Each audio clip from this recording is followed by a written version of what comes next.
Hello and welcome everyone to lecture 2.2, where we're going to be doing the second part of our industry analysis slides.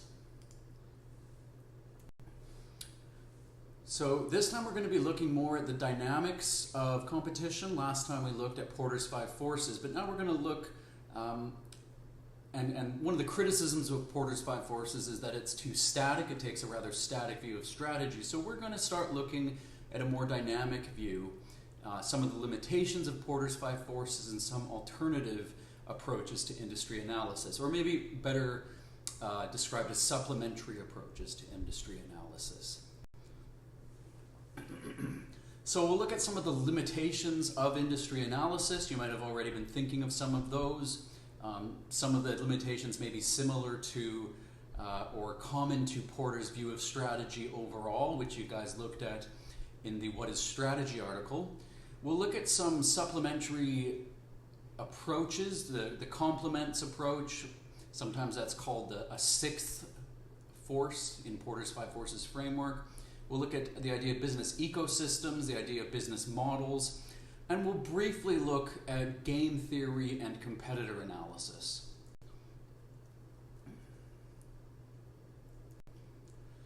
So, one of the main criticisms, and really the big criticism of industry analysis, is the fact that it appears to explain a fairly small portion of firm profits. It's interesting in aggregate, of course, if you're analyzing an industry and if your interest is about a whole industry. Of course, industry analysis and the industry itself is the proper unit of analysis. However, as you can see from this chart here, this is essentially the summary of the findings of a number of studies on the sources of profitability and differences in profits between firms. And as you can see here, industry in blue, the size of the effect or the amount of difference explained, if you like, varies from 20% down to about 10%, or even in Rumolt's study about 5% there.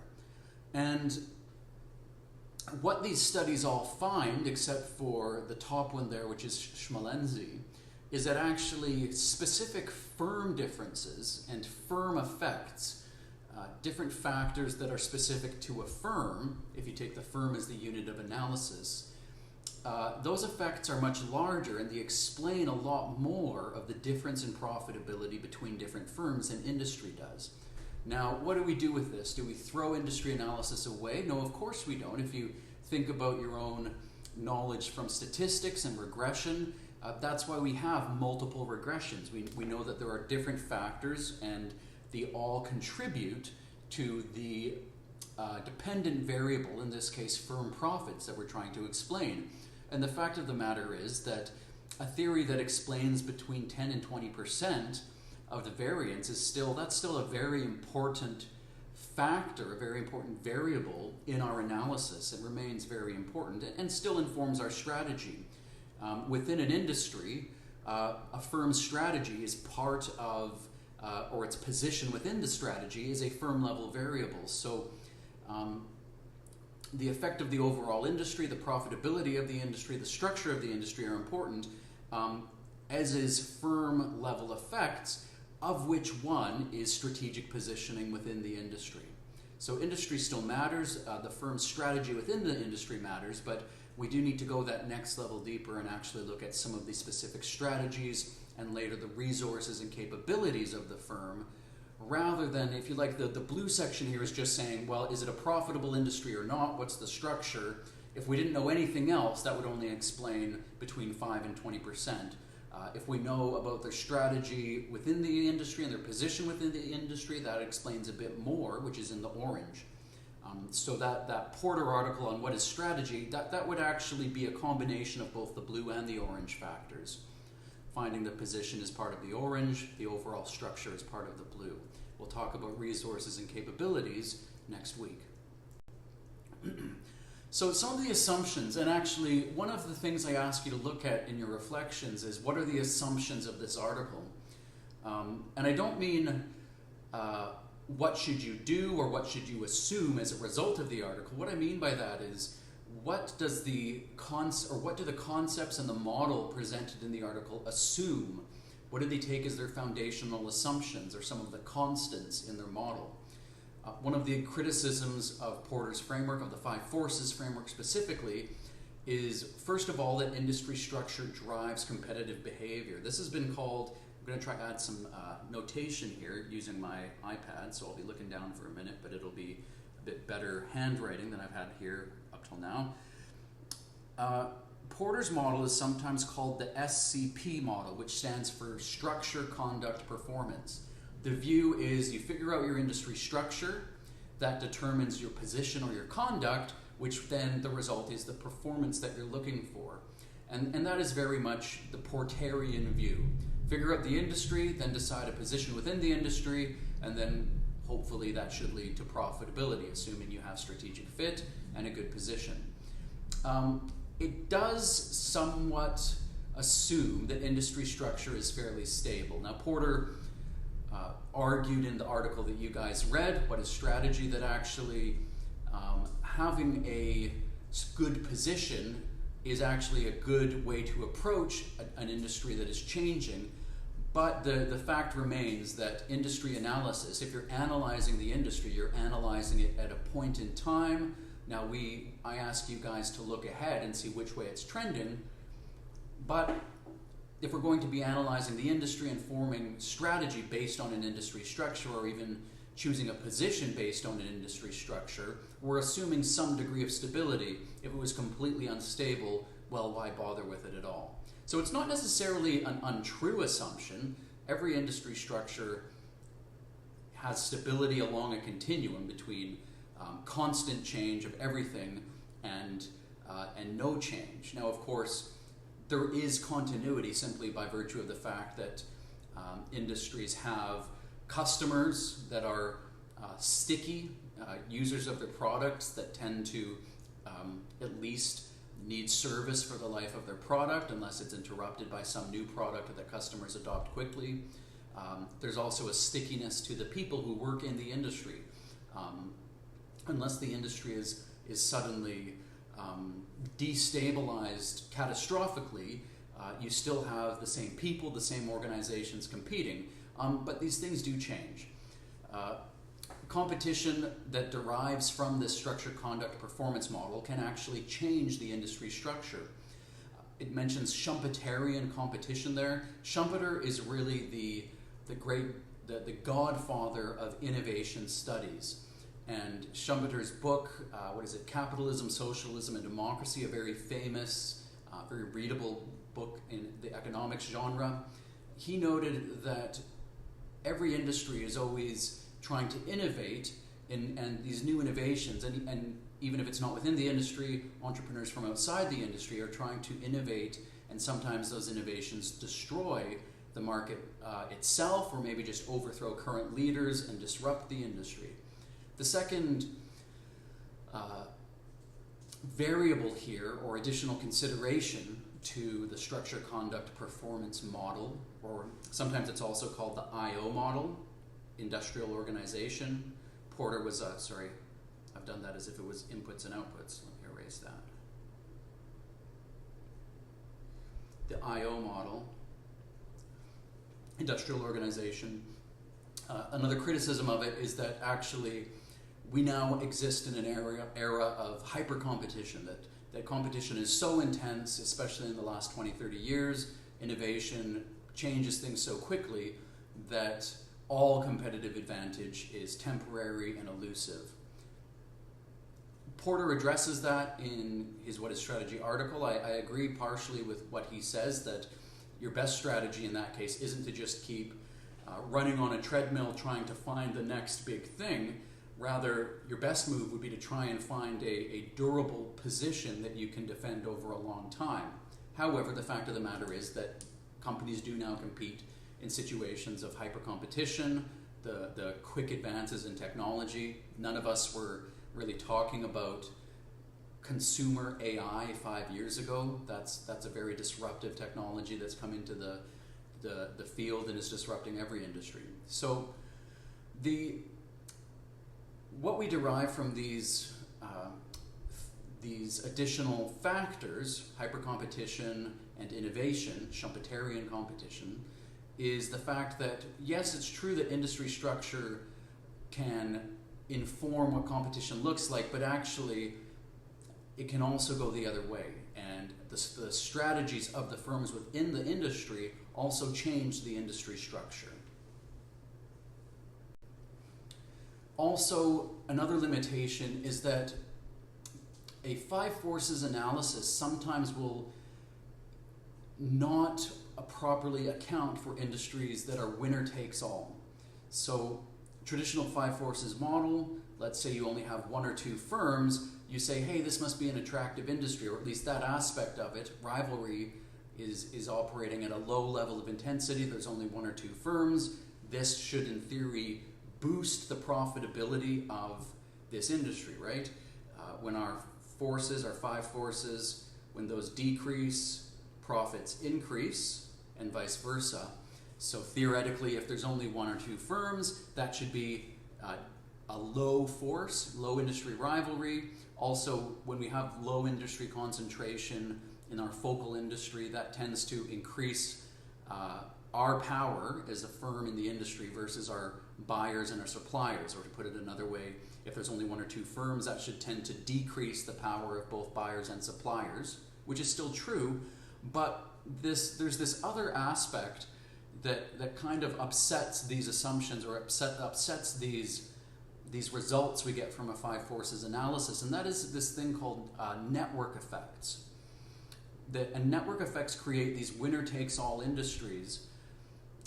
A network effect, where it comes from, or perhaps the best example to think about is how much is a telephone worth to the only person in the world who owns a telephone? Well, there's nobody to call, so it's not terribly valuable. In fact, you might say it's useless. You can pick it up and talk to yourself, and that's it. Now another person, your friend, your mom, gets a telephone as well. Now there's two of you. That probably has a lot more value than it did. If you live far apart and you can call your friend or your mother, now that has a fair bit of value. If you start adding the whole village or the whole city or the whole state, now it has even more value. And then eventually when we get to a network with everyone on it, that's an extremely valuable product. Access to that network is extremely valuable. And what tends to happen is that industries where there are these network effects tend to just favor one or two big players because the network with the most users is the most valuable to the customers. Think about Facebook. There were initially in the social media ecosystem when I was in university, there was maybe 10 competing versions of Facebook that all did the same thing. Facebook eventually emerged as the winner for a number of factors that we won't get into that are worth thinking about though. And eventually everybody just went on Facebook. Nobody wanted to be on 5 different versions of the same thing to contact their friends. They just said, okay, where is everyone else? I want to be on the network with the most players. And one of the words we use to describe network effects, another word we use is network externalities. An externality is just a benefit or cost that the user doesn't pay for, or essentially you get benefit from other people buying something. You didn't do anything to derive the benefit, but you get the benefit. Sometimes network externalities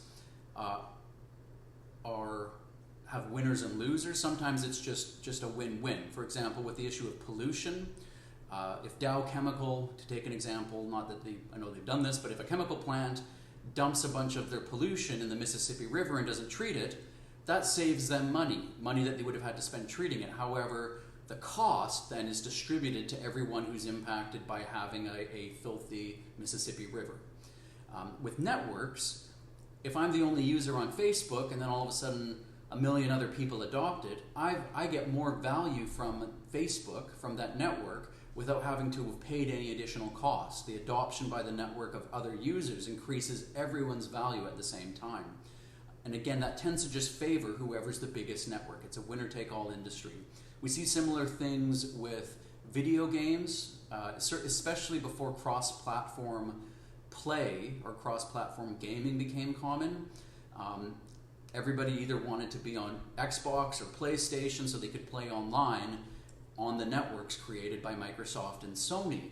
You didn't really want to be on a third network with too few players. And so buyers' choices were often informed by, well, which console do we think is going to have the most users? Whichever one gets the most users is probably going to have the most game developers willing to develop games. Similar considerations for, say, Android and iPhone. Again, in industries with strong network effects, you tend to only see one or two players. In the case of operating systems, it's either Windows or Mac OS, and really that's just because as soon as you get to third place, fourth place, fifth place, developers don't want to develop games, users don't want to buy an operating system that isn't common enough to have lots of different apps and features. That's why it's been very hard for a third party to break into phone operating systems. It's really, if you want to have a mobile phone, it's iOS or Android. Basically, there's sort of a dominant one, and then there's an alternative for people who don't like one or the other. You kind of get one choice, but third place, no prizes for third place in the phone operating system ecosystem. There have been attempts to be a third OS for phones. Nokia partnered with Microsoft for a bit, and they just couldn't get the user base. They couldn't fight those network effects and get enough users to be successful. They couldn't get the critical mass of users. So to return to why this is a criticism of Porter, Porter just assumes that a high it's a high concentration industry. It's highly concentrated. There's few competitors. Sorry, I had that backwards. Low concentration means there's lots of competitors. High concentration means there's few competitors. If there's very few competitors, Porter says, hey, this is great, this makes it more attractive. But the fact is, if there's few competitors because of network externalities and network effects, it probably actually isn't a very very attractive industry, at least not for those reasons alone, because it's going to be very hard to compete for users to join your network. An example here might be Blue Sky. Blue Sky has pitched itself as an alternative to Twitter or X, mostly as resulting from Elon Musk's politics. People who don't like his politics go to Blue Sky. That's basically the whole rationale.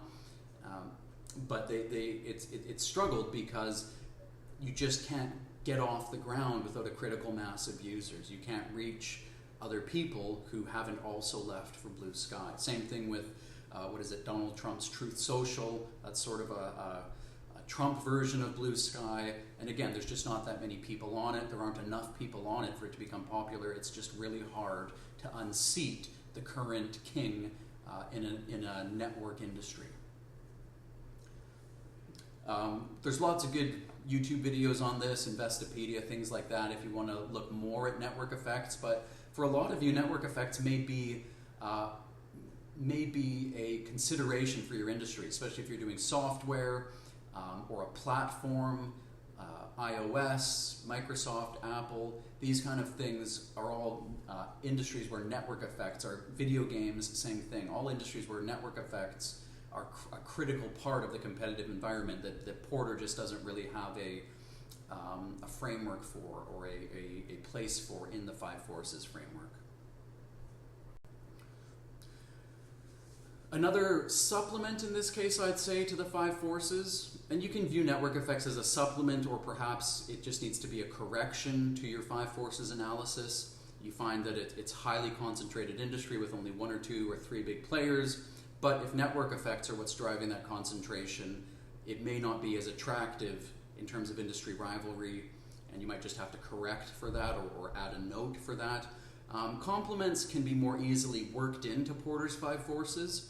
One of the arguments here is that another group that an industry has to negotiate with and may end up sharing value with are the providers of complements. And this is in some ways easier to grasp. A complement is a product on which the value of your product depends, but which isn't a supplier. Oftentimes it has to do with platform. Most platform industries will have providers of complements as well, so oftentimes you get network effects and consideration of complementary products as well. Again, here the video game industry is a good example. A video game console for which there are no games is valueless. In order for a video console to be valuable, and part of the value that users get from and anticipate from a video game console is the availability of high quality games. Oftentimes those are made by third parties that don't have a direct transactional relationship with the industry. They're not supplying games. Sometimes they do, right? Like a game console might launch with a game that comes with it. In that case, it's more of a supplier, but a lot of the time it's just the users buy the console to play a game that's made by a third party.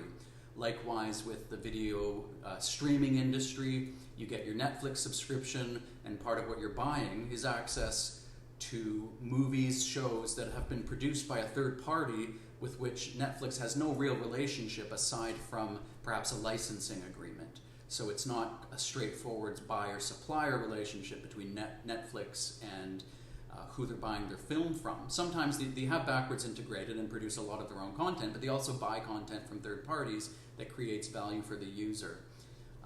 That's more of a mixed relationship. There is a supply element. What would be another good example here? A lot of this has changed in the era of subscriptions, but 20 years ago, if you bought a DVD player, same thing. You would buy the DVDs from a separate provider. Gasoline for a car is a good example of a complementary product. If all of a sudden Ford doesn't buy gasoline, except for the first tank of gas that they put in their vehicle, but the availability and cost of gasoline affects the value of a vehicle to users. As gas has become more expensive, gas is the complementary product that without which a car doesn't work. As gas has become more expensive, users have tended to prefer smaller, more fuel-efficient vehicles. So that's an example where the power of complementary products is, or at least the availability is important. Coffee, same thing. If all of a sudden the cost of milk and sugar went up, or the availability became more difficult to coffee consumers, that could impact. It's a complementary product. The coffee makers don't make milk. They don't buy milk. Community Coffee doesn't buy milk and add it to their product for you to mix if you buy coffee at Rouse's, Community Coffee at Rouse's, but some people wouldn't drink the coffee if they couldn't get milk at a reasonable price. And the division of value, sometimes there's a fight over the value, sometimes there isn't. Sometimes, Ford doesn't have much pressure to reduce the cost of their vehicles so that customers can afford gas. They have an incentive to increase the efficiency and reduce fuel consumption. But sometimes in other spheres, the providers of the complements and the industry that customers are using those complements for actually do end up fighting over the value. A good example of this is Apple. When the iPhone was released, you could only buy apps from Apple. Users immediately didn't like this, and you do something called jailbreaking your phone, which Apple didn't support and voided your warranty and all that, but it allowed you to download third-party apps. Eventually, Apple decided, hey, if we can't beat them, let's at least try and get profit from these third-party app makers. So they opened the App Store, and until very recently, the only way you could get an app, and still I think in the US, it's changed in Europe now, you could only download third-party apps through the App Store, and Apple would take a 30% cut. So they were getting a pretty healthy chunk of the complementary profits. If somebody made, the example that was used, that became the subject of a big lawsuit was Fortnite. Apple said, no, you can't buy things in-game except through the App Store, and we get 30%. And Epic Games said, no thanks, I think we'll take a pass, and you just couldn't get Fortnite on Apple products because they didn't want to share the value with Apple, and Apple didn't want them to be taking the value. So that's an example where the provider of a complementary product, Fortnite and Epic Games, and Apple were at loggerheads and couldn't come to an agreement. There's also some interesting examples there with streaming services, music streaming services. Everybody's heard of the battles between Taylor Swift and Spotify. Music producers and musicians and creators create music that is the complementary product for the streaming platform, and then there's some negotiation and bargaining that happens within the streaming industry, between the streaming industry and the artists who are providing that complementary product, trying to kind of fighting over who gets a bigger cut of each stream. Famously, Garth Brooks just doesn't have anything on streaming products because he doesn't want to share the value of his complementary product with a streaming service.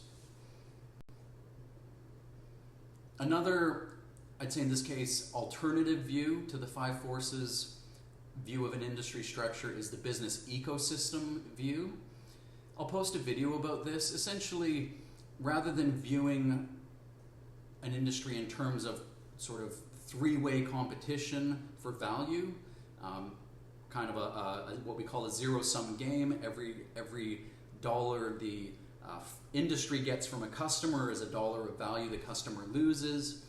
Every dollar of value that the industry gets against its suppliers is a dollar the suppliers lose, right? Somebody can't win some more value without somebody losing some value, so all these relationships are viewed somewhat competitively and adversarially. The business ecosystem view takes a somewhat more symbiotic view of how an industry works. And oftentimes you do see indeed, particularly in Eastern countries, there's a lot more cooperation between suppliers, the industry, their buyers, than is maybe assumed in Porter's model. And in fact, in Japanese industry tends to have a very collaborative view, both at the cultural level. Competition and direct competition is seen as bad form, you might say, unethical even. And so there's often a desire to reach a compromise. Interestingly, Porter mentions that in the What is Strategy article, that it's more difficult for Japanese firms to find good positions because there is a cultural value on conformity and convergence and avoidance of direct competition that tends to create that strategic convergence that's mentioned in the article. And if you look, for example, at Sony and Panasonic, they really had very strong strategic convergence, and their industry has struggled. They've given great innovation in the area of flat screen televisions in particular, and because they haven't taken positions or clear strategic different positions, the customers have captured all the value from from Sony and Panasonic's innovations in flat screen TVs. A flat screen TV, when I used to work at the Canadian version of Best Buy, was $13,000 for a 50-inch plasma flat screen. We can get those now for $200 probably on sale, because all that innovation has been done under competition, which means prices have been reduced almost to cost, and customers have captured that value, which is great for us, bad for Sony and Panasonic. So the ecosystems view suggests that value migrates between firms and groups of firms in the industry. If you want to capture more value and increase your share of value, you can become a guardian of quality or an irreplaceable part of an industry ecosystem. A good example here might be the chip makers and the AI ecosystem. And I'd say the AI industry really shows a lot of ecosystem qualities, maybe more so than a strict Porterian view of competition and industry structure. You see OpenAI taking stakes in AMD recently in the Wall Street Journal. They mentioned this. So there's that partnership and actually mutual ownership between a supplier or between a firm and its supplier. OpenAI has taken an equity stake in AMD and committed to buy a certain amount of chips. You see the same thing between Microsoft and OpenAI. Microsoft is working on its own artificial intelligence, but has also taken a big stake in OpenAI. So it's much more collaborative and less clear-cut in terms of the boundaries between the different industry groups. It's not just clearly suppliers versus buyers. Oftentimes they have equity stakes in each other and realize that they need to cooperate in order to advance the whole ecosystem. That the ecosystem moves together. What's bad for one part of the ecosystem may be bad for the whole ecosystem. Even if you're the winner, Even if you're the apex predator, so to speak, to continue this biological analogy, if your whole ecosystem is declining, well, you're the apex predator in a dying ecosystem, and eventually your own fortunes are going to suffer, even though you're at the top of the food chain. An industry where your suppliers are squeezed too hard and suffer, well, eventually, if you squeeze them too hard, you're going to suffer it because you still need their products. You need your suppliers and you need good relationships with them. So that's another way to view business ecosystems. One of the problems, though, with this view is it's much less tractable. It's harder to use and to come up with valuable insights, especially for an MBA project. That's why we don't go into it in depth. And also it hasn't generated the same kind of testable propositions or verifiable propositions that Porter's version has, because, well, how do you analyze the ecosystem? How do you determine accurately where you are? The number of variables, the number of firms starts to become enormous, and analysis, while the concept is valid and we can see it in anecdotal terms, it becomes much harder to derive predictions from this view just because it's so complex. So this is a slide where it starts to address how to form a strategy within the business ecosystem view. I'm just not going to get into this. I don't expect you guys to use it in this course, and it's covered quite in not a great amount of detail in the textbook either. So moving on, we'll talk briefly here also about game theory. Game theory, perhaps some of you, most of my students haven't seen it. It's a bit dated at this point. There was a movie called A Beautiful Mind with Russell Crowe. It was about the economist John Nash. He was one of the great contributors to game theory. Game theory essentially makes assumptions about the incentive structures of different actors. The famous example that you get taught in every microeconomics class is what's called the prisoner's dilemma. I'll post a video about the prisoner's dilemma. And it's a way of trying to predict how your moves, what your firm does and your firm's strategy. The idea here is, well, it's not just about we make a move and then we win, or we choose a good strategy and then we win. The addition of game theory says, well, hey, your moves are going to provoke moves from other players. If we're playing business as a game, in the game theory terms, it's not in a vacuum, and we don't assume that our competitors are static. The things we do, the strategic decisions we make, prompt counter moves by those who we are competing with. Think about a sports game or a chess game. So the key insight here, and it tries to make predictions about what the equilibrium will be. Where does everyone end up in a game if these are the incentives and these are the options? Again, it's conceptually interesting and useful for very simple situations like the prisoner's dilemma. The key insight from the prisoner's dilemma, again, I'll post a video on it, is that cooperation is often, or coordination between the players of the game would actually yield better results for both parties, but the incentive structures often prohibit that kind of cooperation, and so both parties end up worse off than they would have been if they'd cooperated. Now, of course, so maybe a simple example here would be, we're in a mature industry. Let's say that we're tobacco companies. I'm Philip Morris, and British American Tobacco is my competitor. I decide I'm going to invest $500 million in advertising to steal competitors in a not growing market. So the only way I can increase my market share is to steal someone else's competitors. If we assume there's only two of us, I say I'm going to spend $500 million on advertising to steal my competitors' customers. Well, that sounds great until you start to think, well, what are they likely to do in response? Probably they're going to spend $500 million as well to try and get them back, and we end up in this mutually destructive situation where both of us lose money to invest in advertising and end up with the same amount of customers, but both worse off.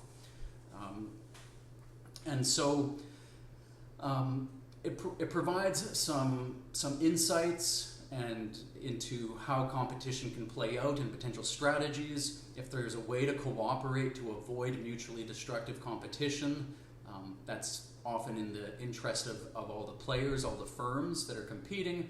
Now, of course, we have laws against doing that in a lot of situations. If coordination or cooperation that harms the customer is generally illegal. Now, in the case of our advertising example, that it could probably be deemed to be not against the customer's interest, aside from the fact that it's the tobacco industry, but the customer certainly doesn't lose out by both firms wasting money on advertising to end up at the same place. If it's collusion to keep prices high, that's generally the sort of collusion that starts to involve federal antitrust suits and that kind of thing, because it harms the customers. Companies collude to raise prices at the expense of the customer. So that's generally frowned upon. Other strategies involve deterrence, actions you can take to change your competitor's incentive structure, commitment. An example there would be if a firm makes a huge investment, so let's say a chip company, let's say TSMC all of a sudden decides to invest let's say $10 billion in new chip manufacturing, and if everyone else around them says, well, they've invested in enough capacity to serve the entire market, well, there's no point in theory in the competitors trying to make their own investments now, because they know, because TSMC's made this, already invested in all this capacity that they're going to use. It's irreversible. Once you've built the plant, you can't just get the money back. There's an irreversible loss there. And so that signals to everyone, don't even bother coming into this space. TSMC's already created and invested in so much capacity that it won't be profitable for other people to enter. And you do see that sometimes. Oftentimes a huge investment in new capacity in an industry that is, again, not maybe growing super quickly, can scare away potential entrants or potential competitors, because the game has changed now and the profitability just isn't there. Any new capacity that comes online is going to be a race to the bottom.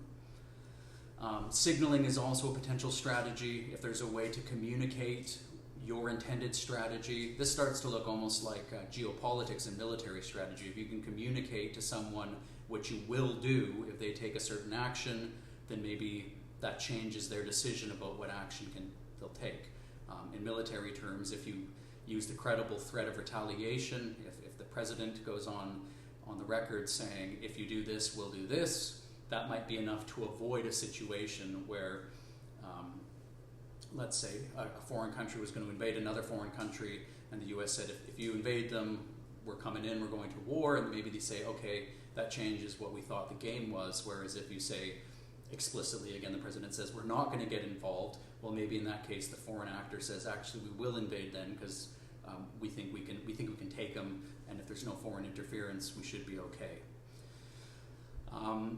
Again, I'm not going to go into a ton of detail here because I don't expect you to start getting into the mathematics and probabilities and incentive structures of game theory, but the takeaway here is when you come up with a strategic recommendation in your assignments, don't just make the recommendation without reference to what your competitor's response might be.